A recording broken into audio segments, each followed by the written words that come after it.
the acquisition doesn't work without the retention. So we're a subscription business, or subscription's at least a big part of our business. About 40% of our revenue on a daily basis is just recurring revenue. And so that gives us a lot of room to play with on the acquisition front.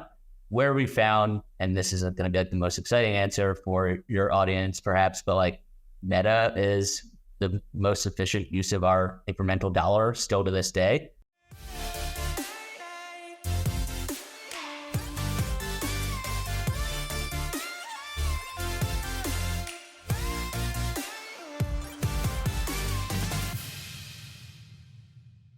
And where you're at now, you mentioned, I mean, that's some pretty rapid growth that you achieved. What were the foundational kind of marketing philosophies and tactics? What really worked for you in addition to the testing you're talking about on Meta? Was it TikTok spend? Have you done large influencer pushes? Like maybe there's more than one. What was the biggest catalyst to growth? I would say like breaking it down between acquisition and retention.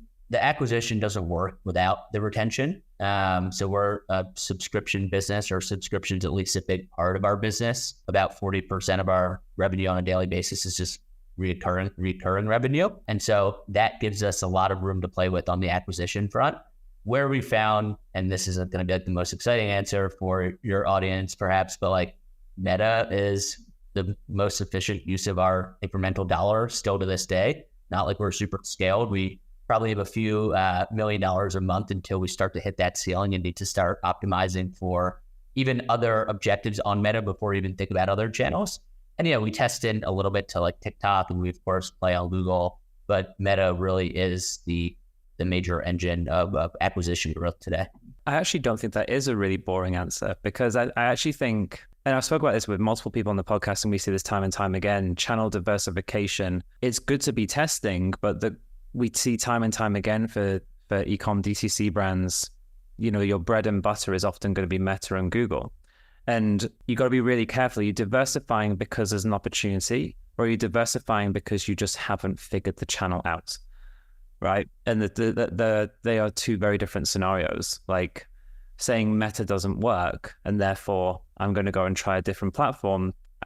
I would argue you just haven't figured out the dynamic of creative landing pages, messaging, and everything else, and maybe even just fundamental media buying to support it.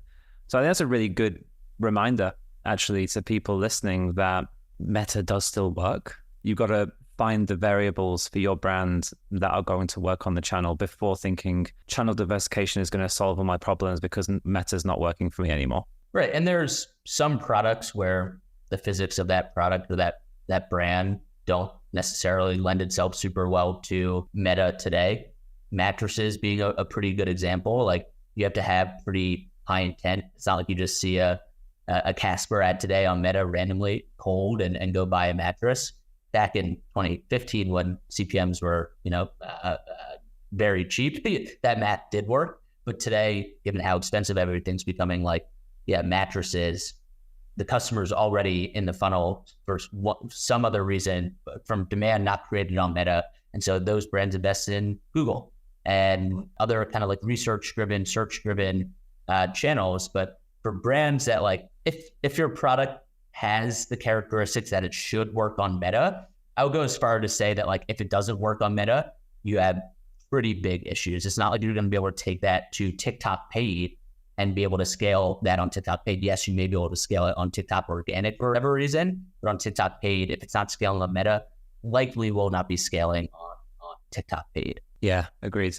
Having worked with quite a lot of supplement companies myself, influencers and creators were typically a really huge part of that, both organic, driving that kind of top of funnel awareness and leveraging within paid. What's been your approach with working with influencers and creators? Yeah, so we don't have any macro influencers associated with the brands. I think like when you do look at the successful supplement companies today, they've all done a really good job of eventually working their way up to the Hubermans and the Rogans and the Atias and those types of guys. At Bloom also has some macro influencers supporting them as well. For us, we work with folks that have anywhere between 75,000 to basically 500,000 followers. And we work with them in a pretty standard manner, and there's variables that change within each relationship, but essentially we get them on, call it a 3-month initial retainer. We're paying them somewhere between $500 to $3,000 a month. And as part of that retainer, they're posting, 1 or 2 collab reels a month on Instagram. They're putting up a bunch of stories. Importantly, they're delivering us an ad package.